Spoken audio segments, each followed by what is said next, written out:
Hi folks, Canadian Prepper here. So today I'm going to be sharing with you what surprisingly appears to be an insanely durable and actually functional modular shovel. Now basically what I'm trying to do is share the concept with you, not so much the shovel itself. This shovel goes by numerous different names. It's one of those Chinese products that goes by 1,000 different names. But this one really surprised me in terms of the durability. It's the only multi-tool shovel that I've ever held and tested that I think would stand up to the rigors of backcountry use. So let's get into the review.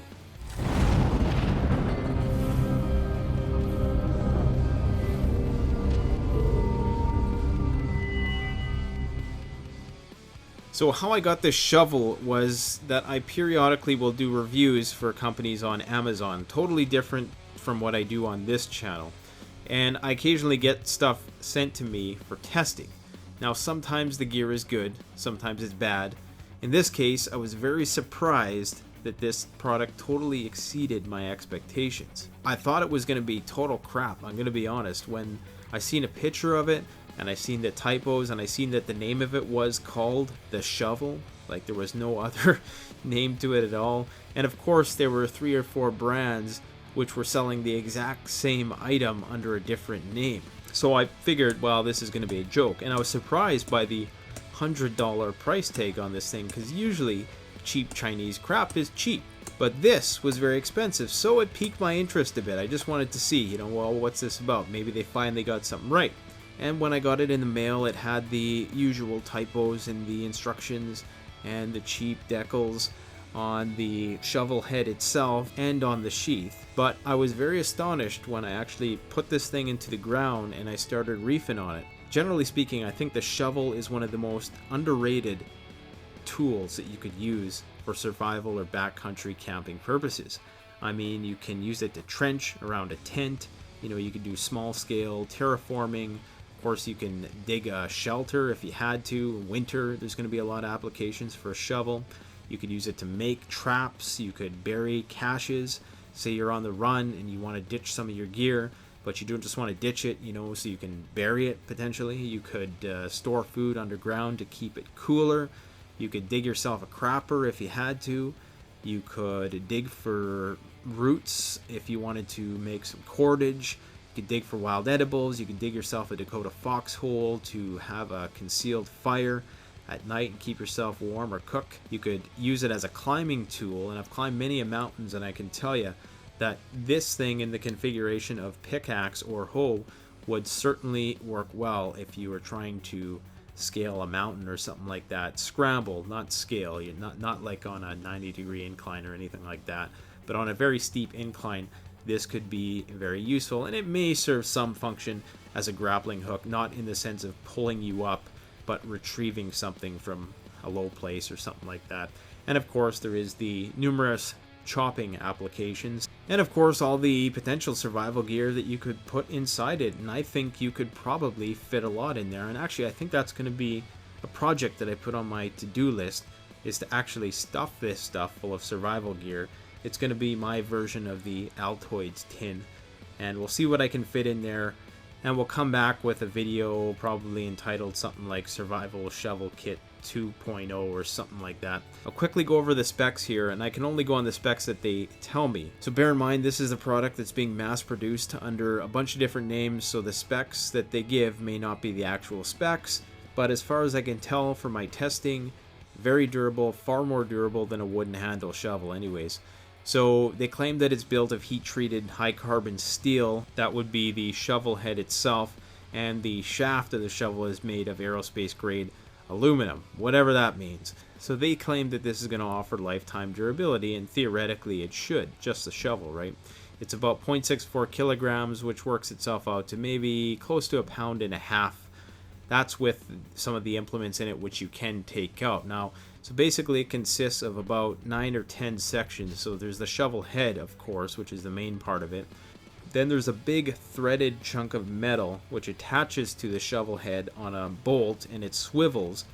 And this is what's going to allow you to do different configurations. So you can use it as a hoe, as a shovel, as a quote-unquote grappling hook, or as a pickaxe. Then there's the main part of the shaft that attaches to that threaded piece of metal. Then there's the mid section of the shaft. There's the butt end section of the shaft. There's a ferrocerium rod and a whistle combo that screws into the tail end. And there's a knife and saw combo that also screws into the midsection of the shaft. There is paracord on there, and there's a shovel head only sheath, and then there's a sheath for the system as a whole.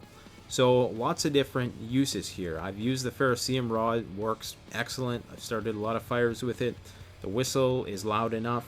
Paracord is paracord. Honestly, I don't really like the paracord too much. It kind of just gets in the way when you're trying to use the shovel. Nonetheless, it's easily removed if you don't want it on there. I think the thing I really enjoy about this is that you have the opportunity to fill this with whatever you want. You could put a pretty sizable survival kit within here if you really wanted to. And there's actually larger versions of these that sell for $200. They're pretty much twice the length, and they contain other survival implements like a high-powered flashlight, but it's longer and therefore it's going to be more ergonomic.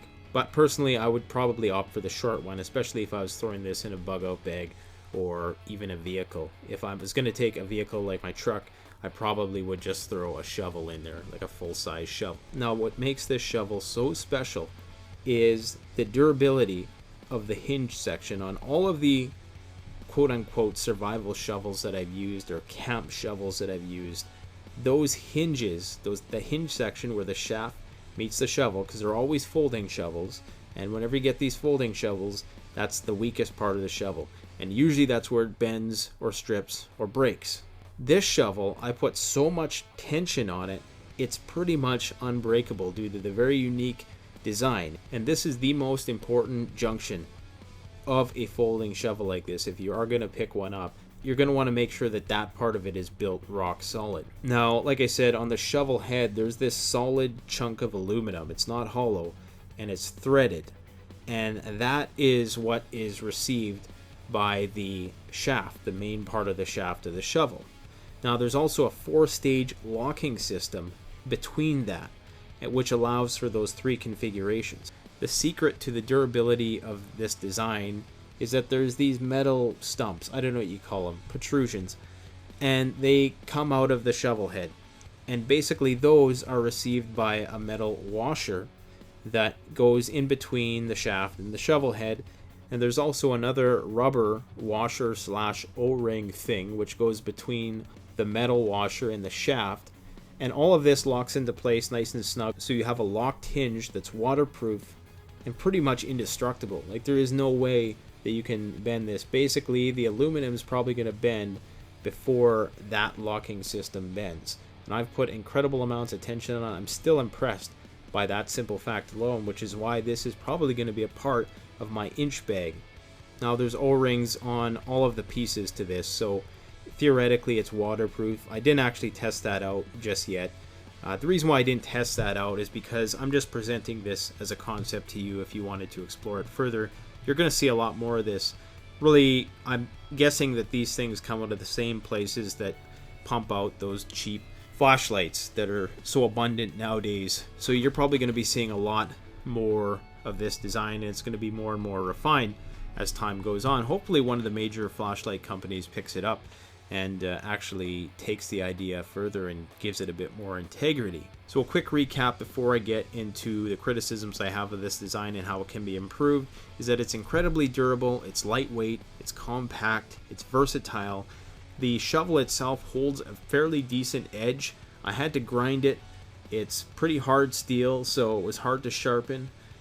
But once I did get it sharpened, it seems to hold an edge for a long time. I had my kid banging away on it outside on the cement. Didn't really dull it out too much. Not very effective as a splitter because it is the same thickness throughout the whole shovel head, so there's no taper that would make for more effective splitting. But it can, work for some light batoning jobs if you wanted it to, and it can perform some chopping tasks if you really needed it to. In terms of chopping capabilities, it probably best functions as a type of machete. It also makes a great throwing axe. As you can see here, it has no problem digging itself deep into this aspen tree that we're planning on cutting down, so Don't worry, the aspen trees go into the graveyard anyways. It's a pain in the ass tree whose roots are now encroaching on our foundation, and it just has to go. So let's go over some of the ways that this design could be improved. Now, like I said before, it would be nice if there was a D handle on there. It's just going to make it a lot more ergonomic, especially for a small shovel like this where you're crouching down. It can be complicated to use a shaft-only shovel like this in certain conditions, especially when you have to apply downward force. And that's another thing, is that there's not a whole lot of room for a kicker on there, and that is to drive it into the ground with your foot. Usually on little shovel heads like this, there's what's called a kicker on one side so that you can push that shovel head into the ground with your foot. That makes things a lot easier, especially if you have to pierce through roots or something like that, so you don't have to hack away on it. That's one of the other benefits though, because it has such a sharp edge, that you can hack those roots if you want, as you can see like I'm doing here. Once again, the saw teeth on the shovel, they're not very deep, they're not much to write home about, and it's not the full length of the shovel head, which is kind of stupid. These things are never really meant to be taken seriously. In spite of that though, the teeth are actually functional, as opposed to some of those cheap Coleman shovels, which are just cutouts and they serve absolutely no function whatsoever. Kind of ridiculous. Anyways, generally speaking, if you want to take a chance on this shovel, I will post a link in the description. I think that it has potential to be played with. I think you can do a lot with it. I'm surprised that I'm still sort of reluctant to want to refer you to go and buy it, simply because I haven't used it that long to really see how it's going to hold up over time. But so far, I'm very impressed. But mind you, that's coming from a place of me expecting it to be total garbage and surprised that it wasn't. But I must say, it's a 4 out of 5 product so far. One other thing that could be improved on it, I should add, is that I would prefer a rubberized handle instead of this cheap foam that they have here, because it's hard to maintain a grip on that, especially with gloves. And I find if you are chopping with it, it tends to twist in your hand and go off track. Maybe if they even had it shaped to the contours of your hand, like, you know, some axes have that hand grip contours on it, that might actually be a very good idea to keep this thing steady and to really up its performance as an axe or a hatchet. Anyways, if you guys enjoyed the video, please don't forget to like, comment, subscribe. Thanks for watching. Canadian Prepper out. If you would like to support this channel, you can pick yourself up a survival or prepping t-shirt through the link in the description. This will ensure that I can keep putting my ideas into high production videos for the foreseeable future. Thanks again. Canadian Prepper out. Check out the Canadian Preppers Network blog, an excellent resource for survivalists and preppers.